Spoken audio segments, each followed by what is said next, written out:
Hello दोस्तों, कैसे हैं आप सब लोग। उम्मीद करता हूं काफी अच्छे होंगे।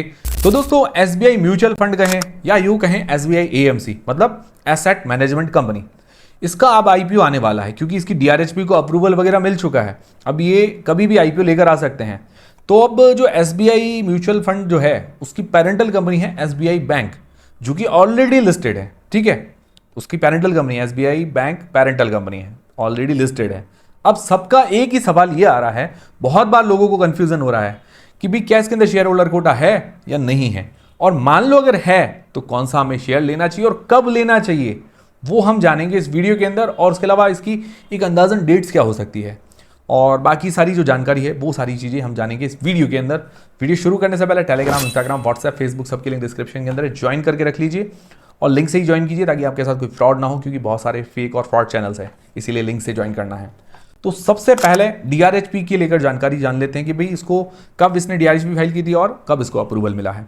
तो इसने जो अपनी डीआरएचपी फाइल की थी 19 मार्च 2026 को, मतलब लगभग 3-3.5 महीने हुए, ज़्यादा दिन नहीं हुए। ठीक है, और इसको जो अप्रूवल मिला है सेबी से 12 जून 2026 को, मतलब लगभग 3 महीने के अंदर इसको अप्रूवल मिल गया है। बहुत अच्छी बात है। तो उसको जल्दी अप्रूवल, जो ऐसी कंपनी होती है उनको जल्दी अप्रूवल इसीलिए मिलता है क्योंकि ये जो बड़ी कंपनीज होती हैं इनकी जो जानकारी पब्लिकली अवेलेबल रहती है, डॉक्यूमेंट्स वगैरह लगभग क्लियर होते हैं और डॉक्यूमेंट सारे मतलब इनके प्रिपेयर रहते हैं, उनको सब पता होता है कैसे क्या करना है। तो इनको जल्दी रीफाइलिंग वगैरह करना इनकी ज़्यादा दिक्कत नहीं आती है, जल्दी इनको अप्रूवल मिल जाता है। जैसे अभी जियो टेलीकॉम का आईपीओ इन्होंने अभी भी डीआरएचपी फाइल की, ज़्यादा दिन नहीं हुए हैं, तो इनके भी क्या है कि पब्लिकली जानकारी अवेलेबल है, बैलेंस शीट वगैरह, रेवेन्यू प्रॉफिट वगैरह, ये सारी चीज़ें अवेलेबल रहती है और उनके पेपर वर्क ज़्यादातर क्लियर रहते हैं। इस कारण यह है कि जल्दी हमको अप्रूवल मिल जाता है।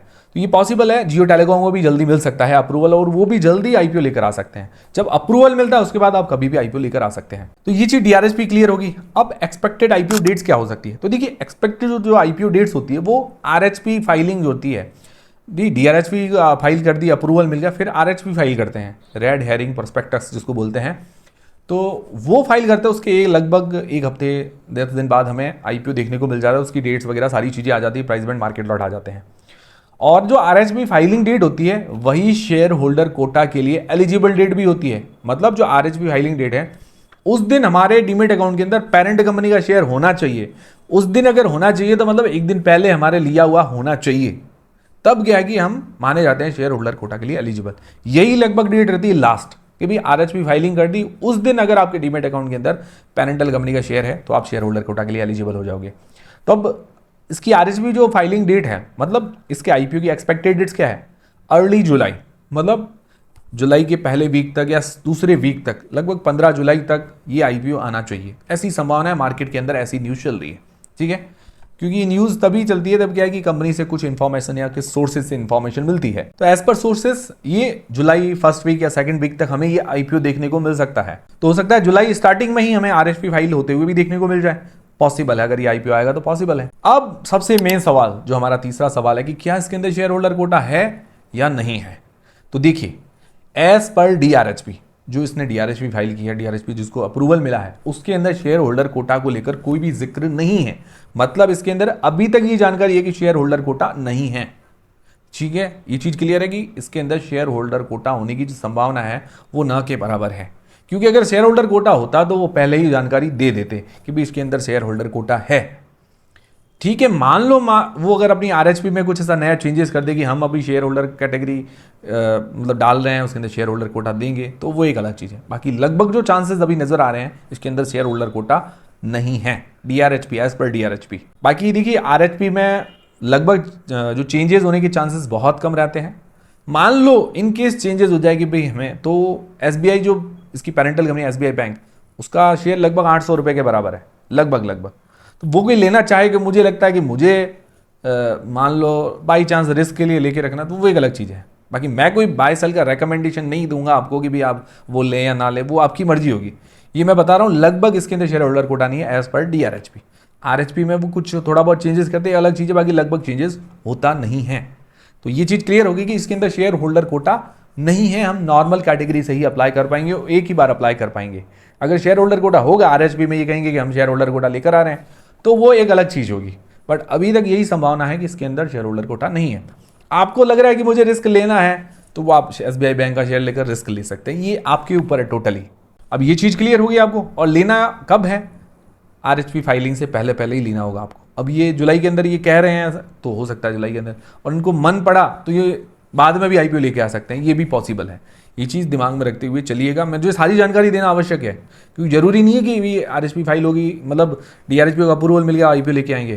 कभी कभार कंपनी अपना मन भी बदल देती है, मार्केट को देखते हुए कभी कभार कंडीशंस बदल जाती है, तो ये पॉसिबल है। ये चीज़ दिमाग में रखते हुए चलिएगा। फिर अगर कंपनी के फाइनेंशियल्स वगैरह देखें, फाइनेंशियली कंपनी काफ़ी स्ट्रांग है, रेवेन्यू प्रॉफिट के अंदर बहुत अच्छी ग्रोथ है, और अगर इसका प्रॉफिट मार्जिन निकालें तो लास्ट ईयर करीबन 60% से ऊपर का इसका प्रॉफिट मार्जिन है। बहुत अच्छी बात है।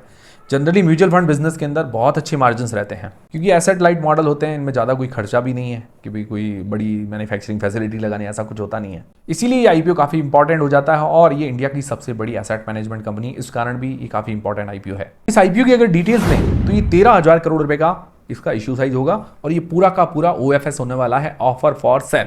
मतलब इसके अंदर प्रमोटर्स अपनी हिस्सेदारी सेल करने वाले हैं। प्रमोटर्स कौन सेल करेंगे? स्टेट बैंक ऑफ इंडिया और अमुंडी, ये दोनों इसके प्रमोटर्स हैं। टोटल 20.37 करोड़ शेयर्स जो हैं OFS के जरिए ये सेल करने वाले हैं दोनों ही। इसमें स्टेट बैंक ऑफ इंडिया अपना जो 6.3% स्टेक है वो सेल करेगी। इसके अंदर 12.83 करोड़ शेयर्स जो है स्टेट बैंक ऑफ इंडिया है वो सेल करने वाली है, और अमुंडी जो सेल करेगी 3.7%, लगभग 7.54 करोड़ शेयर जो है वो सेल करने वाली है। तो लगभग SBI की हिस्सेदारी 62% से 55% के आसपास हो जाएगी, और अमुंडी की 36% से 32% के आसपास हो जाएगी। अब इंपॉर्टेंट कुछ पॉइंट्स ऐसे जो इस IPO को लेकर कुछ इंपॉर्टेंट पॉइंट्स जो ध्यान देने वाली बातें। देखिए, SBI म्यूचुअल फंड जो कंपनी है इंडिया की लार्जेस्ट सबसे बड़ी एसेट मैनेजमेंट या म्यूचुअल फंड कंपनी है, इसीलिए बहुत ज़्यादा इंपॉर्टेंट ये IPO हो जाता है।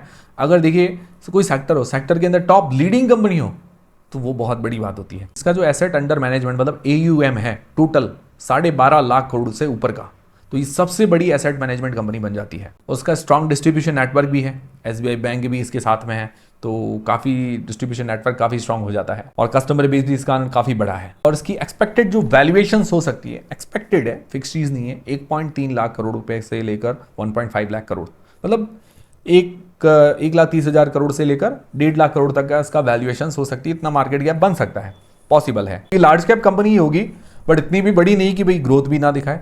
ग्रोथ आ सकती है इस कंपनी के अंदर, और काफ़ी अच्छा ये IPO हो सकता है। मतलब आप अगर लंबा बहुत बड़ा लिस्टिंग की उम्मीद करें, वो इसके अंदर थोड़ा पॉसिबल नहीं है कि भाई 100% लिस्टिंग मिल जाए, ऐसा पॉसिबल नहीं है। ये जो बड़े IPOs होते हैं उनमें जनरली 10% 20% का लिस्टिंग हाईएस्ट हमें देखने को मिलता है। इससे ज़्यादा मिल जाता है तो बढ़िया बात है, बट जनरली इतना ज़्यादा देखने को नहीं मिलता है। बट हाँ, ये कंपनियाँ काफ़ी स्ट्रांग है। अगर पोर्टफोलियो का हिस्सा बनते हैं ऐसी कंपनियाँ, तो क्या है कि पोर्टफोलियो काफ़ी स्ट्रांग नज़र आता है, और ज़्यादा ये क्या है कि हमें नुकसान भी नहीं देती, क्योंकि इनके रेवेन्यू प्रॉफिट के अंदर अच्छी ग्रोथ है। टॉप लीडिंग कंपनी है SBI म्यूचुअल फंड, तो टॉप लीडिंग कंपनी है। तो जनरली ऐसी कंपनियां काफ़ी अच्छा परफॉर्मेंस करती है, ये चीज़ होती है। तो अब ये सारी चीज़ें क्लियर हो गई आपके। इसके अंदर शेयर होल्डर कोटा अभी तक नहीं है, बाद में आ जाए तो अलग चीज़ है। आपको रिस्क लेना है तो एक अलग चीज़ है, आप SBI बैंक का शेयर ले सकते हैं। बाकी मेरी तरफ से कोई बाय सेल का रिकमेंडेशन नहीं है। तो जैसे ही इसके RHP वगैरह फाइल होती है, कोई जानकारी आती है, मैं आपके साथ जरूर शेयर करूँगा। तब तक से हमसे जुड़े रहिए। टेलीग्राम, इंस्टाग्राम, व्हाट्सएप, फेसबुक सबके लिंक डिस्क्रिप्शन के अंदर। मिलते हैं दोस्तों अगले वीडियो के अंदर।